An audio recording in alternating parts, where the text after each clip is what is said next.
Well, welcome to part 3 of the numbers demo. In this video, we're going to actually hang our application on purpose so you can see what happens. You remember in parts 1 and 2, we talked about this blue loop that represents the operating system. It's event loop. When we start a PyQt application, we have something like this green loop that's running. So with each cycle of the blue loop, our Qt application gets a little bit of that cycle to run its event loop that processes all the clicks of buttons and so on. And then if we start a timer, it creates its own little event loop.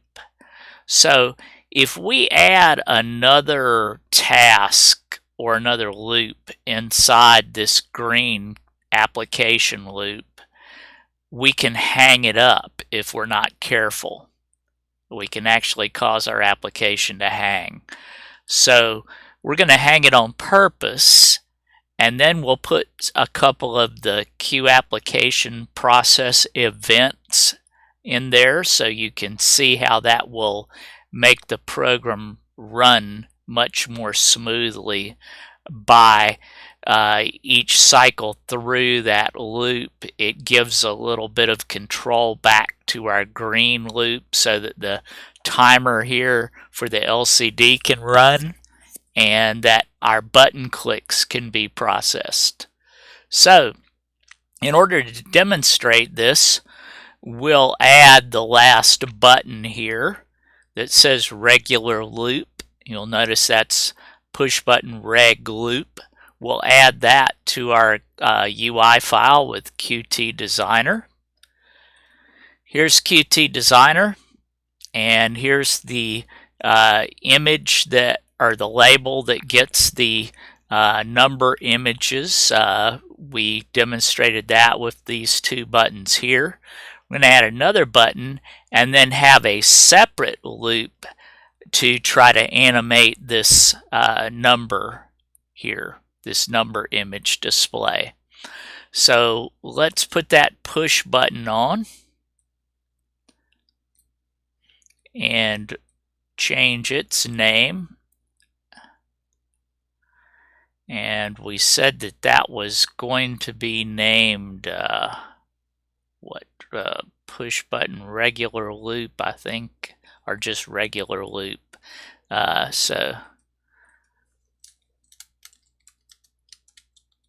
Okay, so we've got that name, push button reg loop. Okay, we'll change the text on that push button right here to be regular loop.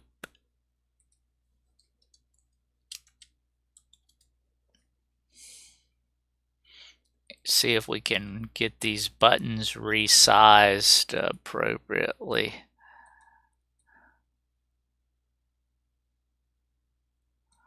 There we go. Okay, so we've got push button regular loop. Hopefully I hit enter on that, but we'll find out here in a moment. I'll close this and I'll reopen it. And yes, push button regular loop. It's got our text in there. So our UI is saved. We can go about modifying the Python code to write a method to demonstrate hanging up our program. How about that? We'll do hang up a program on purpose for a change.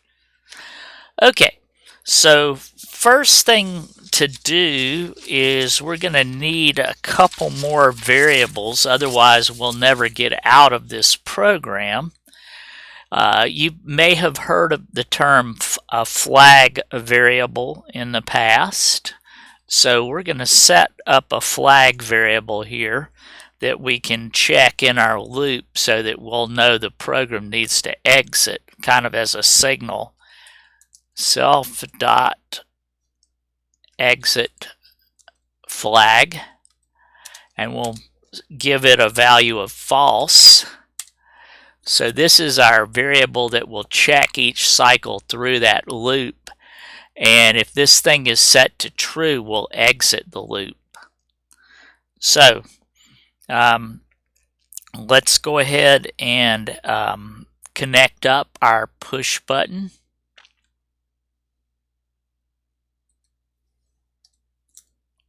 self.ui.push button reg loop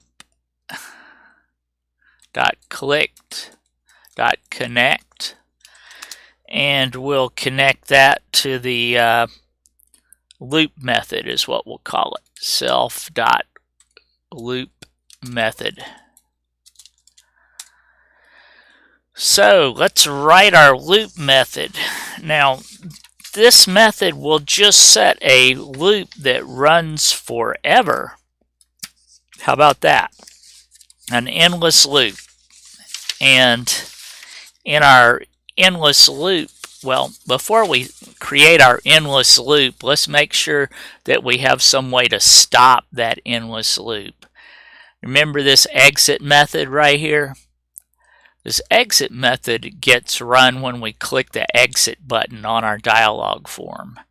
So we're going to have this loop spinning up out there that we need to be able to make it stop somehow. So self.exit flag equals true. Remember that? We set this variable up and set it to false in the constructor up here.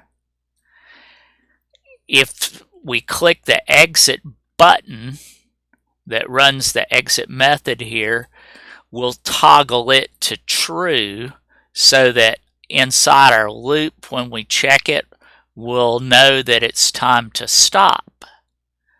Okay, so here's our the method that we were about to write, the self.loop method. So we can come in here somewhere in our class, not in the constructor, just writing a normal method for the class. Def loop method. Pass self to it as always. So let's make sure that, yep, self.loop method. Okay, so we've got this. Let's write a endless loop that's gonna constantly update those the label with a new number image. So gonna create an integer variable. I'll just call it I equals 0 while true. There's our endless loop.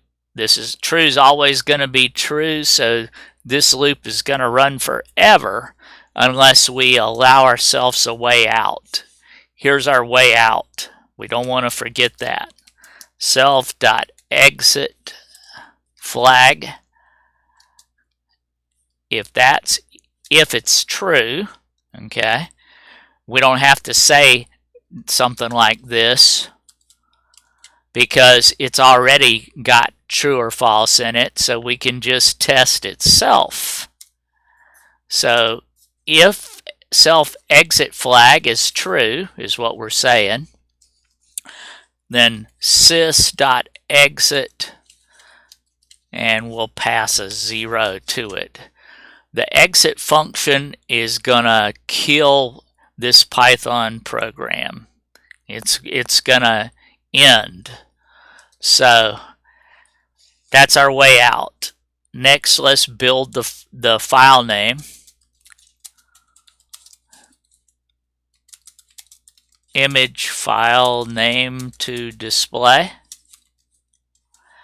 Okay, so file equals str I. Remember, I is going to have a number in it. I is going to have a number. I'm changing it into a string, and I will concatenate it with .png. So now we have a file name, and then we can call our display method that's right here. We can call that display method to display that image. So self dot display method. Okay, pass file to it. Nothing special there. Now, if we left this sleep out, this would happen so fast that your eye could not see the image that we displayed. So I'm adding a delay into the program. And the way this works, if I say sleep 0.180, that says delay for 180 milliseconds, which is about what your eye can see. If we went much faster than that, I don't think you'd actually see the image before it changed. So once we've delayed, we can bump our I, which is our number, I plus equals 1. That's going to add 1 to I. And then I'm going to comment this out, but let's QApplication.processEvents. Okay, this is what I was talking to you about at the start of this part 3, where if we leave this out, the application will hang because our loop's just wrapping up so tight. So if you remember here in our timer, when we were displaying the digits there, I had to check to see if we hit 10 because we only have digits 0 through 9. And once we hit 10, we need to set it back to 0. So I'm going to do something similar here, right here, except that we're not using self.currentNumber because we're all in the same method right here. So I can just check I is what our variable is. If I is equal to 10, then make I 0 again. Okay, so that's it. We're ready. Make sure this is saved because we could end up with a situation where we're just hanging our application up really bad. So you notice I have this line commented out. This is what will help us to avoid hanging. But let's run it to begin with here.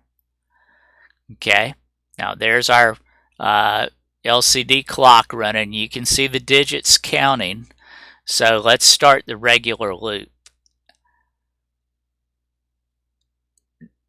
Looks like we're still going because we have that sleep in there. That's kind of acting similar to the process events. So let's exit the program. You'll see it exited okay for us when I click that button. So let's wrap this up a little bit tighter here. Let's go down to 0.08. Instead of 180 milliseconds, we're going to change the image every 80 milliseconds, which is very, very fast. So let's try it again here. Looks like our timer's still going. We haven't hung it up yet. So let's go, let's go down to maybe 2 milliseconds, or 1. Yeah, that's 10 milliseconds, sorry. That's what we've got, 10. So let's run it again. We still haven't hung our I think on Windows, if you try to run this on Windows, because I've done it in the classrooms at RCCC, and on Windows this thing will hang, but you can see how fast our number is spinning there right now. Let's take it out really fast. Remember, Linux is, which is what I'm running on, is a much more powerful operating system, and I may not actually be able to hang this up on Linux, but trust me, you would hang it up on Windows if you tried this. So you can see our digits are still ticking over there. Let's run it again, and I cannot hang this program up on Linux. That's a pretty strong statement to the power that we have going on with Linux. You can see how fast that's running. And I click exit and it still picks up my clicks. This line right here, if we uncomment that on Windows, you would actually get a program that would not hang with this process events in there. I'm going to uncomment it and run it here on Linux just so you can see everything's still functioning, nothing's hung up. So that's pretty neat. We're only pausing for 1 millisecond. Pretty hard to see the numbers, isn't it?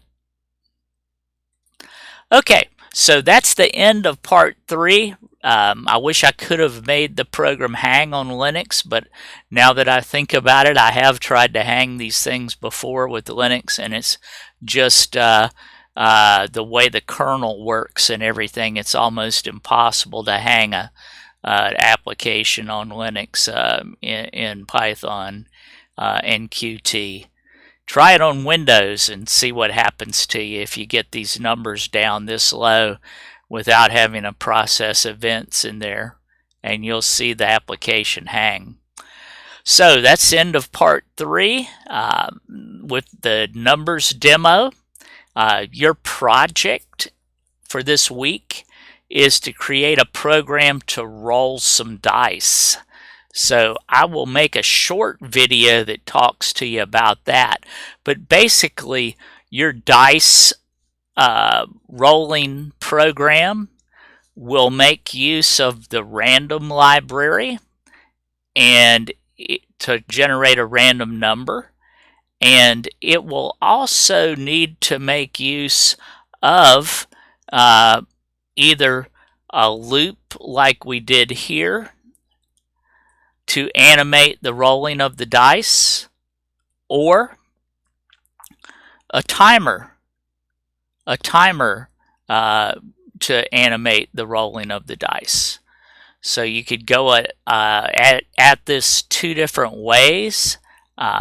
So anyway, we'll talk to you in a separate video about the project to create a program to roll 2 dice, and it'll use the concepts that we learned here of timers and of displaying or animating the images as we did here in this loop method.